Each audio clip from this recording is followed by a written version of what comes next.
अस्सलामुअलैकुम, this is Moeed Pirzada in Washington United States. Hindustan Pakistan बरसगीर में और मशरक़ वस्ती में अब 26 जुलाई 2026 इतवार संडे का दिन है, छुट्टी का दिन है। मेरे सामने बहुत सी इंटरेस्टिंग डेवलपमेंट्स हैं जिनका ताल्लुक पाकिस्तान से भी है, जिनका ताल्लुक पूरी दुनिया से, मशरक़ वस्ती से है। लेकिन अमेरिका के हवाले से एक बड़ी इंटरेस्टिंग किस्म की अफवाह गर्दिश कर रही है। वो अफवाह यह है कि जुमेरात और जुमे की दरमियानी शब को जब अमेरिका के सदर डोनाल्ड ट्रंप, दुनिया का सबसे ताकतवर एग्जेक्टिव जो है, वाइट हाउस में सो रहा था, तो उसे ख्वाब में हज़रत ईसा अलैहिस्सलाम और साथ उसके रोमन कैथोलिक चर्च वेटिकन के हेड पोप नजर आए। और गालिबन हज़रत ईसा अलैहिस्सलाम ने या पोप ने डोनाल्ड ट्रंप से कहा कि Donald, you are a good Christian, be a good Christian, stop these wars, forever wars. कि हर वक्त की तुमने जो जंग शुरू की हुई है, बॉम्बिंग शुरू की हुई है, इसे ख़त्म करो। गिव पीस अ चांस, अमन को एक मौका दो। Diplomacy is the smart thing, diplomacy is the best thing to do. और इस ख्वाब का ये जो कुछ उन्हें कहा गया, उसका यह असर निकला कि उसके चंद घंटों के बाद अमेरिका के सदर, दुनिया का सबसे ताकतवर शख्स जो पूरी दुनिया को तबाह कर सकता है, वो जो वाइट हाउस में पहुंचा अपने नेशनल सिक्योरिटी टीम की मीटिंग के लिए, जो उनकी सिक्योरिटी मीटिंग थी जिसका पहले ऐलान कर दिया गया था, पूरी दुनिया के ज़राए अबलाग को ये बता दिया गया था कि इस मीटिंग में डोनाल्ड ट्रंप जो हैं वो अपनी टीम के साथ मिलकर फैसला कर रहे हैं कि वो ईरान, वो गुस्ताख ईरान जो उनकी बात नहीं मान रहा, वो उसको उसके ऊपर बहुत बड़ा हमला करने का अप्रूवल वहाँ पे देंगे। एक ऐसा हमला जिसके हवाले से वो खुद ट्रूथ सोशल पे कह रहे थे, उन्होंने रिपोर्टर्स के साथ बात करते हुए कहा कि ईरानियों को समझ आ जाएगा, उन्होंने अभी देखा कुछ नहीं है, और जो पहले 40 दिन उनके ऊपर बॉम्बिंग हुई है उससे वो भूल जाएंगे, और एक बहुत बड़ा multi step and multi stage bombing campaign जो थी उसका वहाँ पे उन्होंने अप्रूवल देना था। लेकिन जब वॉर प्लान उनके सामने रखा गया, और हमें एक्सियोस में बराक राबित की स्टोरी, जिसके मैं एक हेडलाइन आपको अभी दिखा सकता हूँ, उस बराक राबित की जो स्टोरी है उससे हमें ये पता चलता है कि डोनाल्ड ट्रंप के सामने जब प्लान रखा गया तो उन्होंने कहा कि नहीं, इसको साइड पर रखो। इनफैक्ट हमें बराक राबित की स्टोरी से पता चलता है कि गुज़श्ता 13 दिन से, चूंकि अमेरिका मसलसल 13 दिन से बॉम्बिंग कर रहा था ईरान पे, तो हर दफ़ा दोपहर के करीब 2 बजे के करीब सदर के सामने वो वॉर प्लान, अटैक प्लान रखा जाता था ईरान का, जो सेंट्रल कमांड वहाँ से भेजती थी मिडिल ईस्ट से, और उसको chairman joint chief Dan Caine सदर के सामने रखते थे, और फिर सदर उस प्लान को बरसते नफीस अप्रूव करते थे। देखें कितनी अच्छी फ़ौज है, कितनी ताबेदार फ़ौज है। अल्लाह करे हमारे यहाँ भी ऐसी फ़ौज आए जो अपने एक इलेक्टेड प्राइम मिनिस्टर के सामने एक प्लान रखे कि जनाब हमने डिसाइड कर दिया है कि दिल्ली को उड़ा देना है, काबुल को उड़ा देना है, और प्राइम मिनिस्टर के यार खुदा से डरो यार, नहीं बनाते ऐसा प्लान, छोड़ दो, बहरहाल ये तो चले साइड पर डाले। तो बहरहाल वो प्लान जब उनके सामने रखा गया 14वें दिन, यानी 13 दिन की बॉम्बिंग के बाद, तो अमेरिका के सदर ने बुरी सी शक्ल बनाई। उन्होंने कहा कि नहीं, इसको साइड पर रखें, गिव डिप्लोमेसी अ चांस। ईरानी हमारे से बात करना चाहते हैं, उनका बहुत नुकसान हो गया है, और हमें जो है diplomacy is the smart thing to do. फिर उसके बाद थोड़ी देर के बाद उन्होंने अखबारी रिपोर्टर्स के साथ बात करते हुए ये भी कहा कि मैं तैयार हूँ, बिल्कुल, हम चाहें तो ऐसे करके ईरान को तबाह कर दें, हमारा असला जहाज़ लॉक एंड लोडेड, उन्होंने टर्म यूज़ की, असला तैयार है, जहाज़ तैयार है, सब कुछ तैयार है। लेकिन मैं समझता हूँ कि diplomacy is a smart thing to do, और ईरानी हमारे से बात करने की कोशिश कर रहे हैं। बराक रबित की जो स्टोरी है एक्सियोस की, उससे हमें ये भी पता चलता है कि सदर ने वहाँ उस स्टेज के ऊपर ये कहा कि ईरानी जो हैं वो मसलसल तैयार हैं, हमारे से बात कर रहे हैं, और कोई इसका हल जो है निकलने वाला। ये और बात है कि उसके चंद घंटों के बाद, अकॉर्डिंग टू एक्सियोस, जब वो वाइट हाउस कॉरस्पॉन्डेंट डिनर में पहुंचे तो वो भूल ही गए कि 6 घंटे पहले उन्होंने क्या कहा था। वहाँ उन्होंने कॉरस्पॉन्डेंट्स को ये कहा कि ईरानी वजद हैं, ज़िद्दी हैं, बात मान नहीं रहे, समझ नहीं रहे। मैं बहुत पेशेंस से, मैं वो सुन नहीं रहे हमारी कोई बात, लेकिन मैं उनसे बात करने की कोशिश कर रहा हूँ, मैं उनको समझाने की कोशिश कर रहा हूँ। बहरहाल ये तो कहानी सारी जो है वो उसकी एक्सियोस की है। मैं थोड़ी सी आपको थोड़ा सा एक दो हेडलाइन सिर्फ अगर मैं दिखा दूं तो बात बड़ी बेहतर इसमें क्लियर हो जाएगी।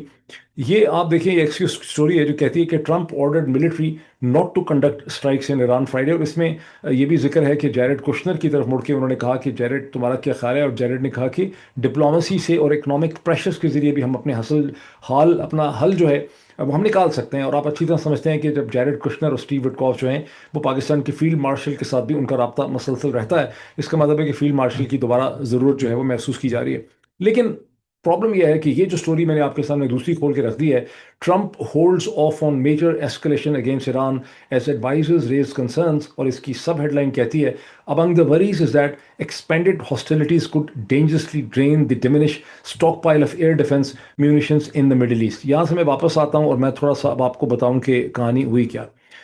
देखिए, वो ख्वाब वाली बात तो अब चले आप साइड पे रखें। نیو یارک ٹائمز کی اسٹوری سے، اور یہ وہ نیو یارک ٹائمز ہے جس کے بارے میں ہمارے بہت سے اچھے پیارے سادہ دوست جو ہیں وہ پاکستان میں یہ سمجھتے ہیں اور ہمیشہ سے ہی سمجھتے ہیں کہ نیو یارک ٹائمز ایک یہودیوں کی صہیونیوں کی سازش ہے، عالم اسلام کے خلاف اور پوری دنیا کے خلاف۔ بہرحال یہ جو صہیونی سازش ہے، اس اخبار سے ہمیں پتہ چلتا ہے، اور یہاں پہ دو ڈفرینٹ سورسز جو ان نیمڈ ہیں انہوں نے نیو یارک ٹائمز کو یہ بتایا ہے کہ chairman joint chief of staff نے اور جو ڈیفنس ایڈوائزرز تھے، اسٹریٹجک ایڈوائزرز تھے، انہوں نے پریزیڈنٹ ڈونلڈ ٹرمپ کو کہا کہ حضور کا اقبال بلند ہو، اگر ہم جان کی امان پائیں تو سر ہم یہ بتانا چاہتے ہیں کہ 13 دن کی کیمپین کا کوئی رزلٹ نہیں نکلا۔ الٹا یہ ہے کہ ایرانیز جو ہیں انہوں نے اپنی پوزیشن زیادہ ڈگن کر لی ہے، اور سر سب سے بڑا مسئلہ یہ ہے کہ آپ کہیں، آپ جو کہیں گے وہ ہم عمل کرنے کے لیے تیار ہیں، لیکن پرابلم یہ ہے کہ ہمارے جو میزائل انٹرسیپٹرز ہیں وہ آلموسٹ بالکل ختم ہونے والے ہو گئے ہیں، جبکہ ایرانیوں کے میزائل جس کے بارے میں صدر 100,000 دفعہ کہہ چکے ہیں کہ وہ ختم ہو چکے ہیں، ختم ہو چکے ہیں، وہ ختم نہیں ہوئے۔ ایڈیشنل پرابلم یہ ہے کہ سر بڑے بدعہد اور خبیث قسم کے لوگ ہیں، جیسے ہی ہم ایک حملہ کرتے ہیں 90 منٹ کا، وہ اٹھا 100-200 منٹ کا ایک اور حملہ کر دیتے ہیں،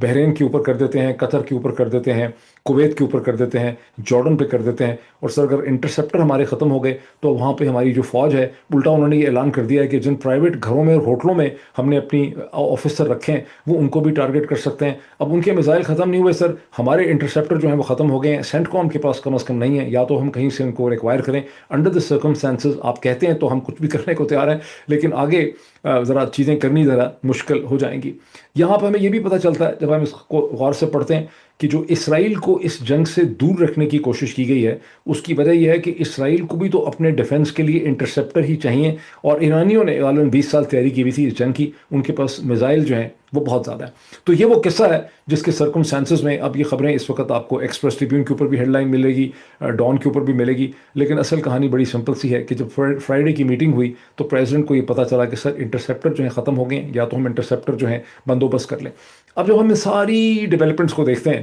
تو میرا خیال ہے کہ پاکستان کے اندر بھی جہاں چیزوں کو سمجھنا ذرا مشکل ہوتا ہے، بہت زیادہ بڑی تعداد میں لوگ سمجھ سکیں گے کہ یہ جو ساری 30-40 دن کے بعد جنگ بندی ہوئی، جس میں کبھی پاکستان کبھی قطر کا رول تھا سیز فائر کا، اس کی اصل وجہ یہ تھی کہ 38 ڈیز کے بعد اس وار کو پروسیکیوٹ کرنا for various reasons, political reasons, military reasons, results نہیں مل رہے تھے، کاسٹ بینیفٹ انالیسس کی وجہ سے اس کو مزید جاری رکھنا اس سٹیج کے اوپر جو ہے وہ مشکل ہو گیا تھا۔ اس لیے پیس کا ایک کھڑاک جو ہے وہ کھڑا کیا گیا، لیکن جینون پیس میں پریزیڈنٹ اور ان کی ٹیم شاید کو بہت زیادہ انٹرسٹڈ نہیں تھے۔ اب تک کی جو ڈیولپمنٹس ہوئی ہیں اس میں یہ بھی ہوا کہ امریکہ کے وائس پریزیڈنٹ جو ہیں جے ڈی وینس، جو انہوں نے شروع سے ہی جنگ کی مخالفت کی تھی، اور جن کے بارے میں ایرانی ذرائع ابلاغ یہ حکومت بار بار یہ سمجھتی تھی کہ اگر ہم جے ڈی وینس کے سامنے اپنا کیس رکھ سکیں گے تو ہمیں اس میں ہم جنگ بندی کر سکیں گے، جے ڈی وینس کو ایک طرح سے خرچ کر دیا گیا ہے، یوز کر دیا گیا ہے، اور اس وقت جتنی بھی مڈل ایسٹرن پالیسی ہے وہ اب secretary of state Marco Rubio جو ہیں رن کر رہے ہیں، جو بنیادی طور پہ اس جنگ بندی کے یا ایران کو کوئی کنسیشن دینے کے فیور میں نہیں ہے۔ بہرحال یہ وہ سچویشن ہے جہاں پہ ہم اس وقت کھڑے ہیں۔ اب ایک انٹرسٹنگ چیز یہ بھی ہوئی ہے کہ میں ایرانین پرسپیکٹو سمجھنا چاہ رہا تھا، کیونکہ میں نے ایک سٹوری دیکھی وال اسٹریٹ جرنل کے اندر، یہ اس کے ساتھ ہی ملا کے دیکھ لیں نیو یارک ٹائمز کے ساتھ ہی، تو میں نے وال اسٹریٹ جرنل میں ایک انالیسس دیکھا جو ایرانین میزائلز کے حوالے سے تھا، اور یہ انالیسس یہ کہتا ہے کہ امریکی فوج اس نتیجے پہ پہنچی کہ انہوں نے ایرانین میزائلز کی جو پریسیژن ہے اور ان کی جو مینیوربلٹی ہے اور اس کی جو تباہ کاری ہے، اس کی جو ایڈوانسمنٹ ہے، اسے انڈر ایسٹیمیٹ کیا گیا۔ صرف اس میں ایک میزائل ڈسکس کیا گیا ہے خیبر شکن کے نام سے، جو ایران نے 2022 میں انوینٹ کیا، جو 900 میل تک مار کر سکتا ہے، جو 900 پاؤنڈ سے لے کے 1300 پاؤنڈ کیری کرتا ہے۔ اخبار یہ لکھتا ہے کہ یہ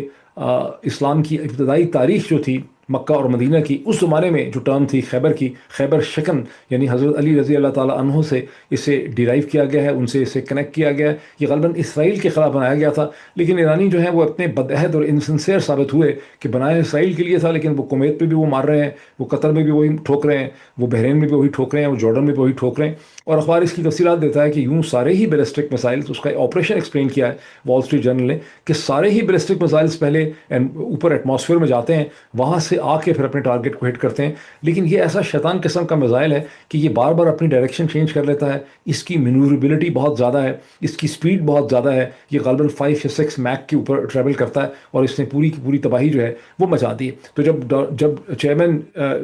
ڈین کین نے اپنی بریفنگ صدر کو دی ہے تو انہوں نے اس قسم کے میزائلز کا بھی ان کو تھوڑا سا بتایا کہ سر یہ بھی ایک ایڈیشنل پرابلم جو ہے وہ کھڑا ہو گیا ہے۔ تو یہ تو چلے میزائل کی بات ہو گئی، لیکن अब मैं समझना चाह रहा था कि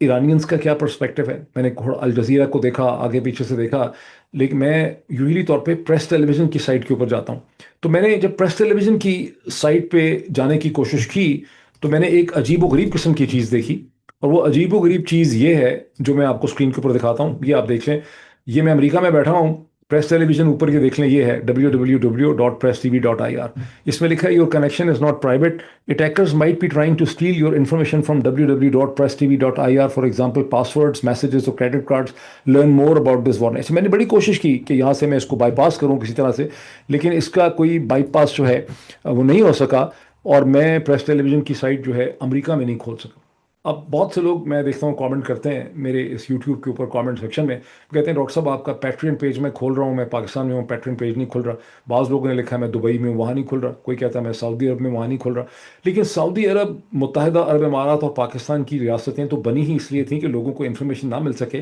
लोगों को बेवकूफ़ रखा जाए और उनको सिर्फ रियासती की इन्फॉर्मेशन दी जाए। लेकिन खुदा की पनाह अमेरिका के अंदर ईरान की साइट जो है वो बंद हो गई है। ये बहुत अजीब व गरीब किस्म की सिचुएशन है। पहले भी मैंने सुना था कि नहीं मिल रही है, हो सकता है कल तक ठीक कर दें, लेकिन आई डोंट नो कि क्या हुआ है। तो बहरहाल मैंने फारस की साइट देखी और साइट देखी कि भाई आखिर क्या ऐसी चीज़ है जिसको छुपा रहे हैं। और वहाँ से मुझे ये पता चला कि एक्चुअली ईरानी मसलसल इन्फॉर्मेशन दे रहे हैं कि उनका अपना वॉर प्लान क्या था, और उन्होंने अमेरिका के मुख्तलिफ जो बेसिस हैं, कुवैत हो या बहरीन हो या कतर हो, वहाँ पे जो उन्होंने हमले किए हैं उसमें उन्होंने क्या अचीव किया है। फॉर इंस्टेंस मैंने फारस की साइट खोली भी थी, वहाँ से मुझे पता चला कि वो कह रहे हैं कि ये जो बेस था इसका कतर के अंदर जो था, उदीद अल उदीद के जो बेस था, ये नर्व सेंटर था अमेरिका की तमाम इंटीग्रेशन का। अमेरिका की तमाम इंफॉर्मेशन यहाँ से प्रोसेस होती थी, और हमने इसको तकरीबन तकरीबन मुकम्मल तौर पे तबाह कर दिया। ये जो सूरत हाल थी प्रेस टेलीविज़न की साइट ना खुल सकने वाली, मुझे एक पुराना किस्सा याद आया। पाकिस्तान में जब मैं था तो किसी ने उस वक्त, ये लतीफ़ा ही था, ये किस्सा था, किसी ने सुनाया कि जंग बहुत लंबी हो गई किसी मुल्क की, पाकिस्तान की नहीं, खुदा न खास्ता किसी मुल्क की बहुत जंग लंबी हो गई, फ़ौजी बहुत ज़्यादा मर गए। तो जो फ़ौज के बड़े अफसर थे वो खुसरों के पास पहुँचे और उनसे उन्होंने कहा कि जनाब आप अपने बच्चे दे दें, कौम की सलामती की खातर हमारा एग्जिस्टेंशियल कॉन्फ्लिक्ट है, जंग बहुत बढ़ गई है, यूक्रेन की तरह की जंग है, तो कौम के वसी तर मफाद में अपने बच्चे जो हैं आप दें सिपाही बनने के लिए। तो फिर किसी बुजुर्ग किस्म के खुसरे ने उन्होंने कहा कि गल अगर इन्नी वध गई है कि तानू साड़ी ज़रूरत पै गई है, तो फिर मेरा ख्याल है कि सुलह ही कर लो। तो ये अमेरिका में अगर ऐसी सूरत हाल हो गई है इन्फॉर्मेशन की कि आपको प्रेस टेलीविज़न की साइट जो है वो बंद करनी पड़ गई है, तो इससे आप अंदाज़ा लगा सकते हैं कि इस वक्त डोनाल्ड ट्रंप की जहनी सूरत हाल क्या है।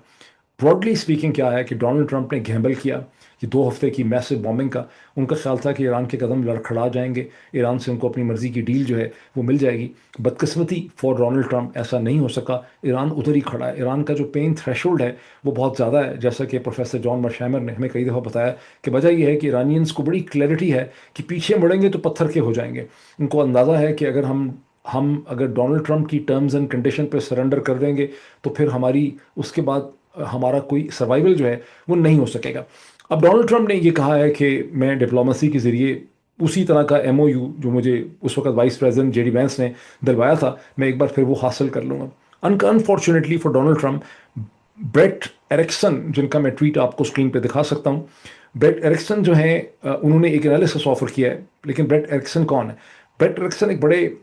मुस्तनद, बहुत ही respected American strategic and risk analysis के एक्सपर्ट हैं, जो ऑब्सीडियन रिस्क मैनेजमेंट कंसल्टिंग को हेड करते हैं। उसके प्रिंसिपल भी हैं, उसके बोर्ड मेंबर भी हैं, और अमेरिका के तमाम न्यूज़पेपर्स के अंदर उनका एनालिसिस छपता है, उनके ऑपर छपते हैं, मीडिया में उनका बहुत इंटरव्यू है। इनफैक्ट मैंने भी उनसे कोई रब्ता किया था, शायद मैं उनका इंटरव्यू करूं, प्लान करूं, मैं उनको कोशिश करता हूं प्लान करूं। ब्रेट एरिक्सन का एनालिसिस ये कहता है कि बदकिस्मती से डोनाल्ड ट्रंप ने सिचुएशन को पिछले 2 हफ्ते में और ज़्यादा ख़राब कर दिया है। जो एमओयू उनको जेडी वैंस ने दिलवाया था, स्विट्ज़रलैंड में फाइनलाइज किया था 14 नुकाती, वो बेस्ट पॉसिबल डील थी जो ईरान से मिल सकती थी, जो बहुत ही ठोक बजा के किया गया था। लेकिन बदकिस्मती से डोनाल्ड ट्रंप ने ज़ायनस लॉबी की डिक्टेशन में आके हर तरह से in all forms and manifestation उन्होंने इस एमओयू की धिजियाँ उड़ा दी। इसके हर क्लॉज की उन्होंने वायोलेशन की। ना सिर्फ स्ट्रेट हॉर्मुज़ का जो पैराग्राफ 5 था उसको उन्होंने धिजियाँ उसकी उड़ा दी, उसको उड़ा दिया उन्होंने, बल्कि इसके अंदर पैराग्राफ 9, 10, 11 सब ये कहते थे कि आप हॉस्टिलिटीज़ दोबारा शुरू नहीं कर सकते, आप इससे नेगेट नहीं कर सकते। इन्होंने इसकी एक एक चीज़ को नेगेट कर दिया। ब्रेट जो एरिक्सन है उनका कहना यह कि इसमें सिर्फ एक चीज़ ईरान को मिली थी कि ईरान जो है वो प्रॉपर प्राइस के ऊपर अपना तेल जो है वो दुनिया में बेच सकता था। चंद दिन उसने अपना तेल बेचा और फिर उसके बाद ऐसी चालाकी सोची, डोनाल्ड ट्रंप को बार बार चालाकियां आती हैं, इन्होंने एक एस्क्रो अकाउंट क्रिएट कर दिया कि ईरान अगर अपना तेल बेचेगा तो उसका पैसा एक एस्क्रो अकाउंट में जाके महफूज हो जाएगा और ईरान को नहीं मिल सकेगा। सारी दुनिया ने देखा कि कितनी इनसिंसेरिटी और कितनी बदअहदी की गई है। फिर उन्होंने कहा कि 27 दिन तक, जितनी देर तक एमओयू ऑपरेटिव रहा, अमेरिका ने $1 भी सैंक्शन जो रोका हुआ था पैसे, वो उसको ना तो सैंक्शन रिलीफ में कोई प्रोग्रेस हुई, ना ही ईरान के रोके हुए फंड्स उसको दिए, जिसके नतीजे में एक बड़ी ताकत का जो सारा ट्रस्ट होना चाहिए था, वो सारा का सारा ट्रस्ट जो है वो डोनाल्ड ट्रंप ने ख़त्म कर दिया। ब्रेट एरिक्सन को बहुत शक है कि अब डोनाल्ड ट्रंप को वो एमओयू भी 14 नुकाती नहीं मिल सकेगा। अब इस वक्त सूरत हाल ये है, इस 2 हफ्ते की जंगो जदल के बाद, कि स्ट्रेट ऑफ हॉर्मुज़ मुकम्मल बंद, जिसको खोलने के लिए जंग की गई थी, स्ट्रेट ऑफ हॉर्मुज़ मुकम्मल बंद है। ना सिर्फ स्ट्रेट ऑफ हॉर्मुज़ बंद है, हूतीस ने बाय एंड लार्ज 50% ट्रैफिक जो है वो बाबुल मंदब में, रेड सी में भी बंद कर दी। According to Brett Erickson detailed analysis, इसका मतलब ये है कि अब डोनाल्ड ट्रंप को पहले से ज़्यादा बुरी डील मिलेगी, and this is what the crisis point is. तो खासा मैंने बेहतर आपको एक ब्रॉड पर्सपेक्टिव मैंने दे दिया। अब थोड़ा सा हम देख लें प्यारे पाकिस्तान में, जो डोनाल्ड ट्रंप का ही एक प्रोविंस है, वहाँ पर क्या सूरत हाल है। वहाँ पर आज़ाद कश्मीर जो कभी आज़ाद नहीं था, वहाँ पर अब से चंद घंटों के बाद जब मंडे का दिन शुरू होगा तो मीरपुर डिवीज़न से उसके 3 डिस्ट्रिक्ट से इलेक्शन का आगाज़ होगा। ये 27 जुलाई के इलेक्शन है जो 3-4 फेजेज़ में होंगे और ग़ालिबन 10 अगस्त तक ये चलेंगे।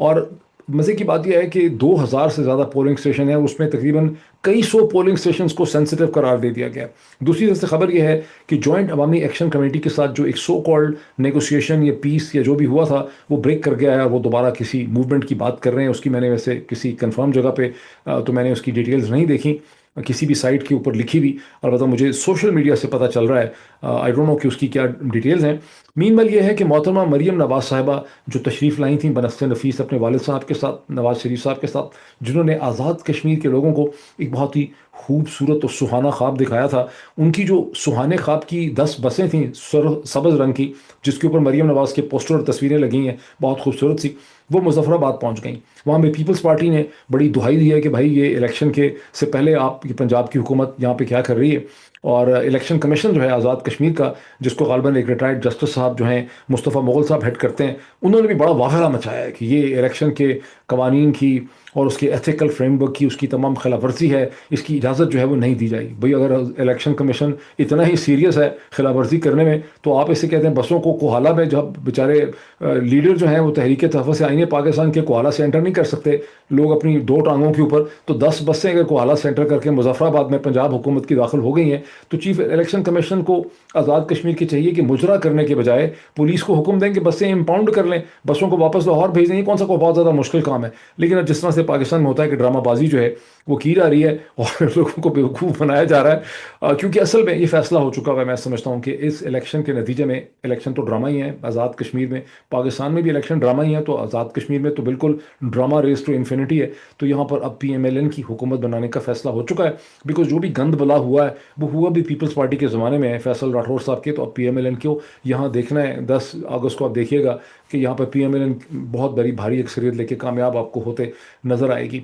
अब सोशल मीडिया के ऊपर ट्विटर पे मैं देख रहा हूँ गुज़िश्ता 24 घंटों से या 12 घंटों से एक वीडियो बार बार मुझे देखने का मौका मिला, जिसमें वो उसको अफवान भी शेयर कर रहे हैं, उसको बलोच भी शेयर कर रहे हैं। और वो वीडियो जो है आप उसको देखते हैं, वो 1-2 मिनट की वीडियो है, जिससे आपको पता चलता है कि कैसे बोलान में, बलूचिस्तान में, पाकिस्तानी फ़ौज के सिपाही जो क़यादा भी हैं और फुट सोल्जर्स भी हैं और गाड़ियों में भी हैं, उनकी एक गाड़ी जो आर्मर्ड पर्सनल कैरियर है या प्रॉब्ली एक जीप है, वो एक इम्प्रूव एक्सप्लोसिव डिवाइस IED के साथ टकराती है। और BLA का या बलूचों का ये कहना है कि 12 पाकिस्तानी जो जवान हैं वो वहाँ पे जाँ बहक हो जाते हैं। जहाँ ये वाक़या, अगर ये वाकई ऐसा है कि 12 उसमें जहाँ बहक होते हैं, बिकॉज वीडियो तो बड़ी कंप्लीट है,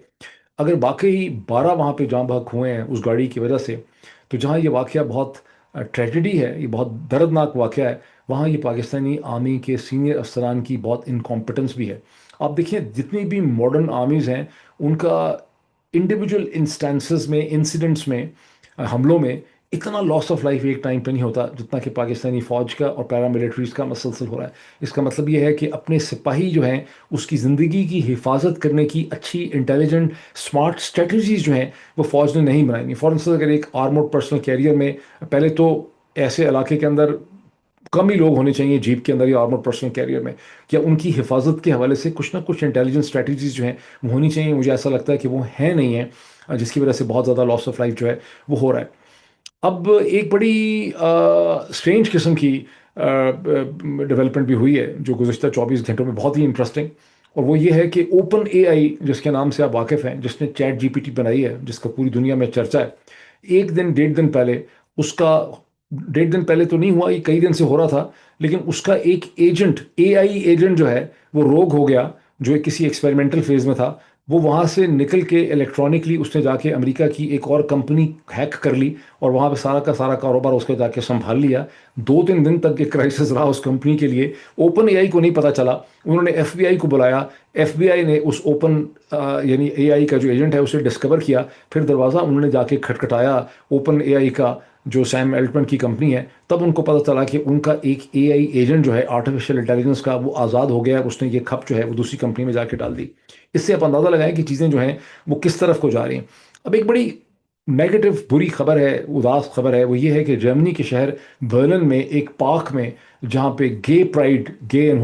होमोसेक्सुअल लेस्बियन गे प्राइड हो रही थी, वहाँ पर एक कार जो है वो उस पार्क के अंदर आ गई, और वो जो कार वाला मोटरिस्ट था उसने वो गाड़ी लोगों के ऊपर चढ़ा दी, जिसके नतीजे में एक शख्स तो वहीं मौके के ऊपर जाँ बहक हो गया, लेकिन 15 लोग जो हैं ज़ख्मी हैं, कुछ उसमें से क्रिटिकल हैं। पुलिस का कहना यह है कि ये जो शख्स था गाड़ी चला रहा था, इसका किसी मुस्लिम इस्लामिक तंजीम के साथ इसका ताल्लुक था। अब वो शख्स अभी पकड़ा नहीं गया, गाड़ी छोड़ के दौड़ गए, लेकिन मैं समझता हूँ कि पॉलिटिकली, पता नहीं इसके पीछे हकीकत क्या है, लेकिन पॉलिटिकली ये एक बड़ी ख़तरनाक चीज़ है। जर्मनी में पहले भी पॉलिटिक्स में एएफडी, अल्टरनेट फॉर डॉचलैंड, डॉचलैंड जो पार्टी है उसका राइज हो रहा है, और पूरे यूरोप के अंदर इमिग्रेंट्स के ख़िलाफ़ और मुसलमानों के ख़िलाफ़ एक फीलिंग पाई जाती है। जब इस किस्म के वाक़यात होते हैं तो ये उस पॉलिटिक्स को फीड इन करते हैं। यूरोपियन मुसलमानों की, पाकिस्तानियों की, तमाम यूरोपियन मुसलमानों की बड़ी जिम्मेदारी है कि इस किस्म के जितने ट्रेंड्स हैं, अगर इस किस्म की बातें भी होती हैं कहीं मुख्तलिफ कम्युनिटीज़ के ख़िलाफ़, होमोसेक्सुअल्स के ख़िलाफ़, तो उसे डिस्करेज करना चाहिए। बिकॉज जब आप नैरेटिव को कंट्रोल नहीं करते